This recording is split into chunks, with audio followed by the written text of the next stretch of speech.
주님께서 여러분과 함께 또한 사제의 영과 함께 마르코가 전한 거룩한 복음입니다. 주님 영광 받으소서. 그때 예수님께서 산에 올라가시어 당신께서 원하시는 이들을 가까이 부르시니 그들이 그분께 나아왔다. 그분께서는 12를 세우시고 그들을 사도라 이름하셨다. 그들을 당신과 함께 지내게 하시고 그들을 파견하시어 복음을 선포하게 하시며 마귀들을 쫓아내는 권한을 가지게 하시려는 것이었다.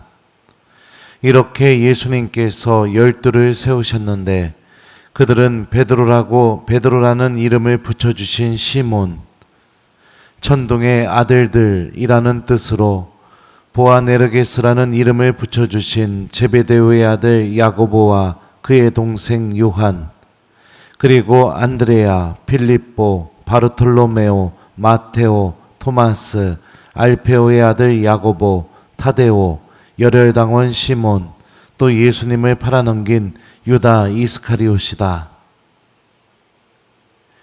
주님의 말씀입니다. 그리스도님 참여합니다.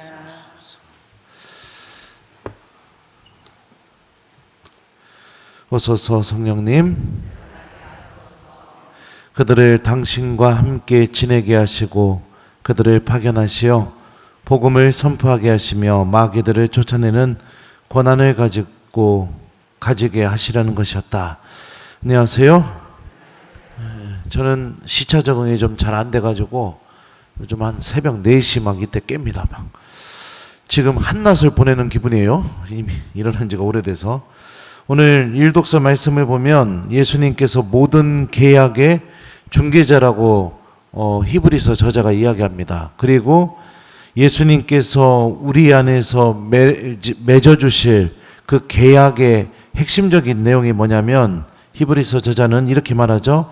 나는 그들의 생각 속에 내 법을 넣어주고 그들의 마음에 그 법을 새겨주리라. 나는 그들의 하느님이 되고 그들은 나의 백성이 되리라. 그때에 아무도 자기 이웃에게 아무도 제 형제에게 주님을 알아라 하고 가르치지 않으리라. 그들은 낮은 사람부터 높은 사람까지 모두 나를 알게 될 것이기 때문이다. 그러니까 이 예수님께서 우리 안에서 이루어 주실 새로운 계약의 핵심적인 내용이 뭐냐면 하느님의 법이 우리들의 마음 안에 새겨지고 생각 안에 새겨지고 그로 인해서 우리가 하느님이 어떤 분이신지 아는 사람이 되는 거. 이게 새로운 계약의 핵심적인 내용입니다. 다시 말하면 예수님을 통해서 우리 안에서 형성되는 가장 중요한 열매가 무엇이냐면 주님이 어떤 분이신지 내가 알게 되는 것을 의미해요. 이게 왜 중요하냐? 상대방이 누군지를 내가 알게 되게 되면 나와 그 사람이 맺는 관계의 변화가 일어나게 되고요.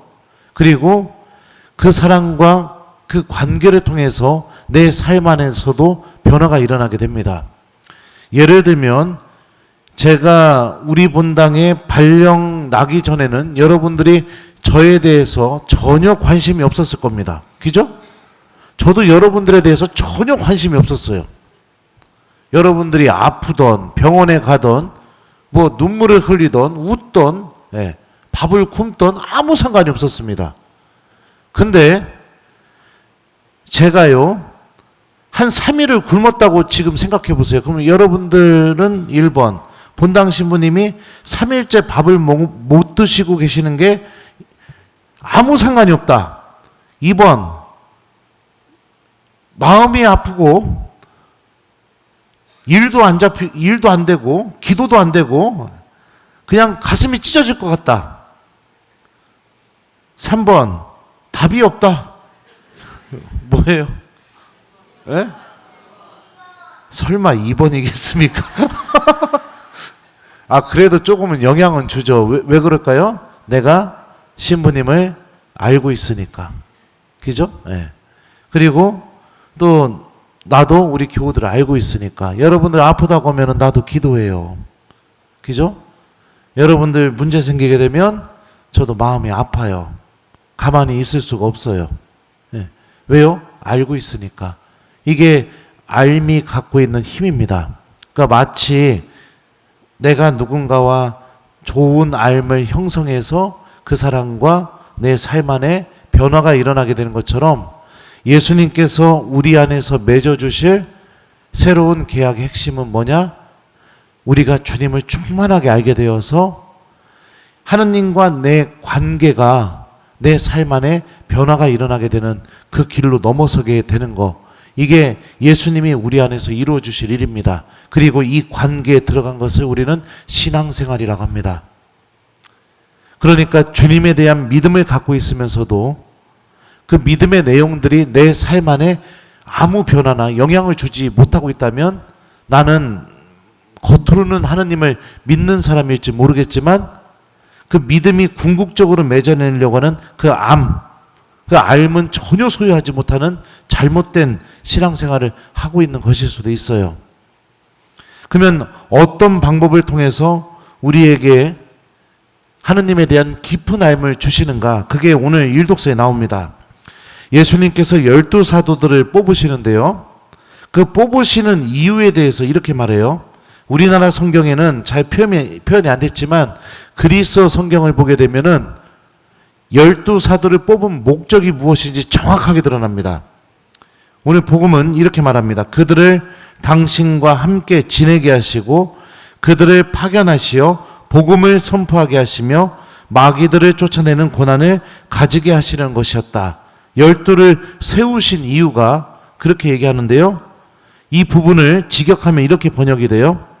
그분께서는 12를 세우시고 그들을 사도라 이름하셨다.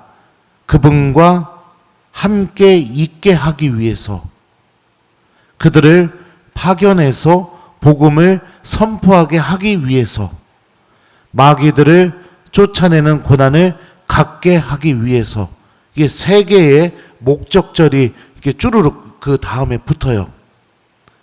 그러니까 12사도를 뽑은 첫 번째 목적이 뭐냐? 예수님과 함께 있게 하기 위해서입니다. 두 번째 목적은 그들이 세상으로 나가서 주님의 말씀을 전하게 하기 위해서 12를 뽑으신 거예요. 그리고 세 번째 목적은 뭐냐? 마귀들을 쫓아내는 고난을 갖게 하기 위해서 12사도를 뽑으신 거예요. 하느님에 대한 알미 우리에게 어떻게 생기게 되느냐? 제일 첫 번째가 뭐냐? 예수님과 함께 있는 시간을 통해서 하느님에 대한 알미 생기게 됩니다. 두 번째는 내가 이웃들에게 복음을 전하는 복음 선포를 통해서 하느님이 어떤 분이신지를 깊이 알아나가게 됩니다. 세 번째는 악과의 투쟁을 통해서 하느님이 어떤 분이신지를 내가 깊이 알아나가게 되는 거예요. 이 모든 것이 가능하게 되는 첫 번째 목적이 뭐냐면 그분과 함께 있게 하기 위해서. 우리나라 성경에는 어떻게 번역됐냐면 그들을 당신과 함께 지내게 하시고 이렇게 번역이 됐습니다. 그러니까 우리가 신앙생활을 하는 데 있어서 제일 먼저 마련해야 될 게 무엇이냐? 예수님과 함께 있는 시간, 이것을 마련하는 게 가장 중요합니다. 이것을 통해서 내 안에서 하느님의 말씀이 가득 차게 되고 그 말씀을 전하고 그 말씀과 함께 악의 그 모든 힘으로부터 우리들이 맞서 싸우게 되고 하느님 편에 서게 되면서 하느님이 어떤 분이신지 충만하게 알게 되고 내 생각과 마음 안에 주님의 법이 새겨지게 되는 그런 길로 나아가게 되는 거죠.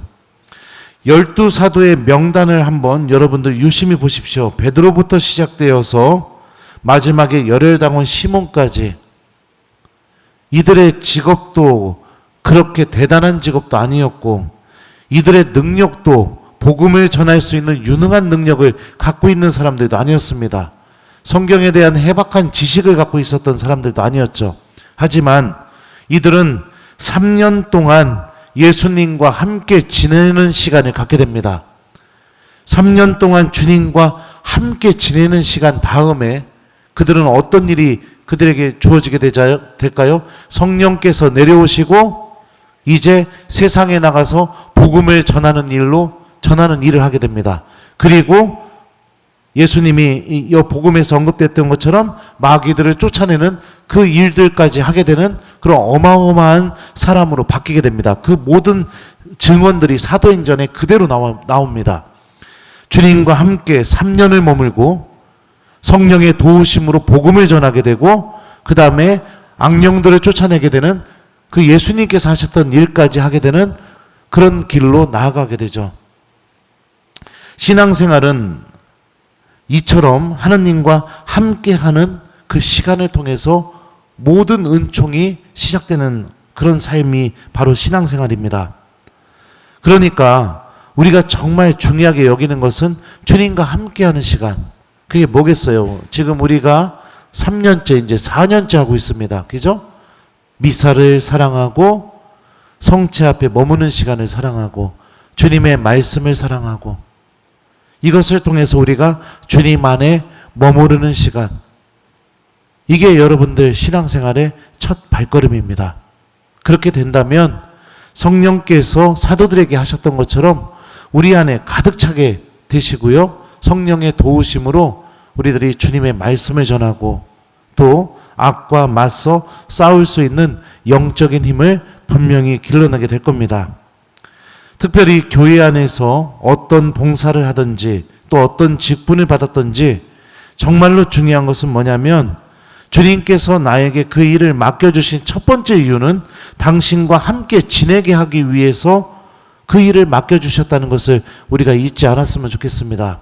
저도 때로는 주님 말씀 전하는 일 때문에 또 주님께서 맡겨주신 일들에 대해서 열심히 하고 싶은 마음 때문에 예수님과 함께 지내는 시간들을 소홀하게 여겼던 경우들도 분명히 있습니다.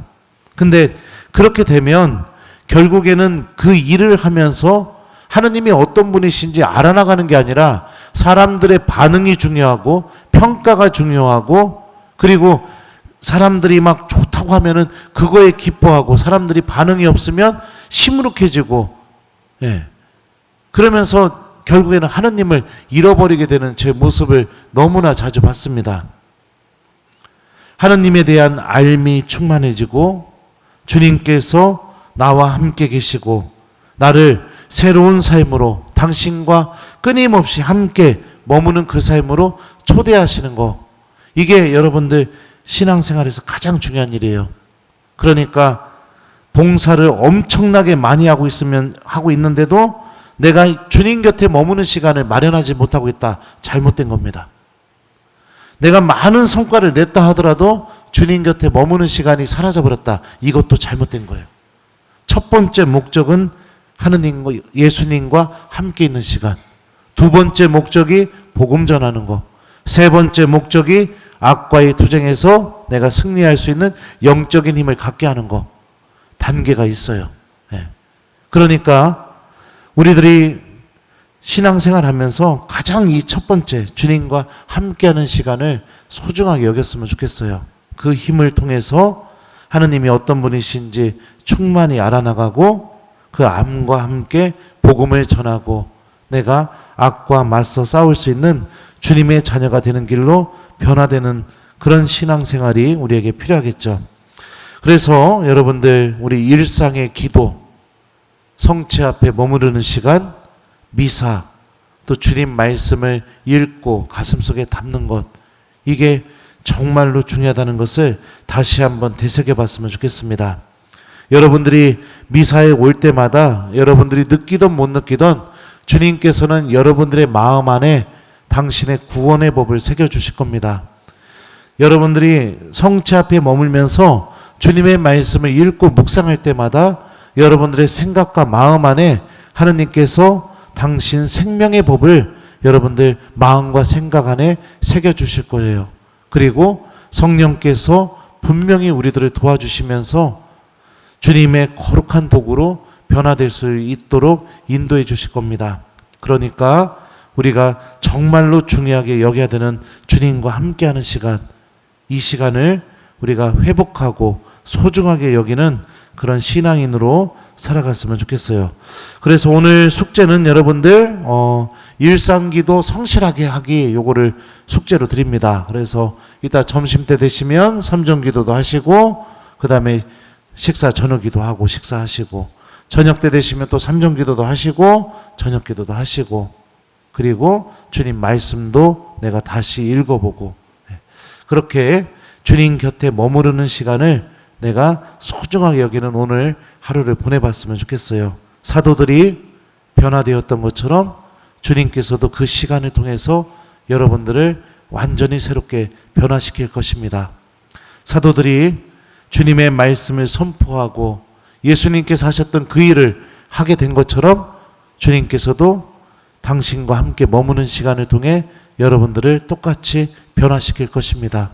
그리고 천국을 바라보면서 하느님께서 우리들을 구원으로 인도하시는 그 은총의 길로 걸어나가는 주인공들이 분명히 될 수 있을 거예요. 그래서 오늘 하루 예수님 곁에 머무르는 기도 시간을 내가 소중하게 여기는 하루를 보내기, 요 숙제를 열심히 해봤으면 좋겠습니다. 그들을 당신과 함께 지내게 하시고 그들을 파견하시어 복음을 선포하게 하시며 마귀들을 쫓아내는 고난을 가지게 하시려는 것이었다. 아멘.